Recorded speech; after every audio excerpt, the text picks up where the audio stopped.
Good morning students. TNPSC கேட்ட question. Find the ratio of HCF and LCM of the numbers 7 and 13.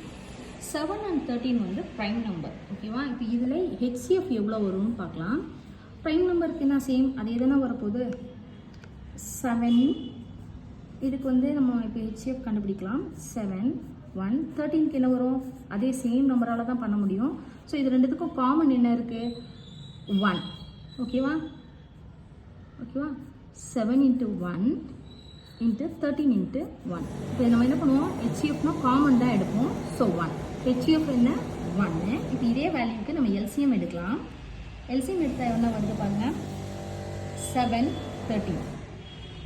7th டேபிளில் 1 13. 13th டேபிளில் 1 1. இப்போ இதுக்கு நம்ம என்ன பண்ணுவோம் 7 into 13. இது ரெண்டுத்தையும் மல்டிப்ளை பண்ணி தானே எல்சிஎம் எடுப்போம். ஸோ 91. இதோட ரேஷியோ கேட்டிருக்காங்க. ஃபைண்ட் த ரேஷியோ கேட்டிருக்காங்க. அதாவது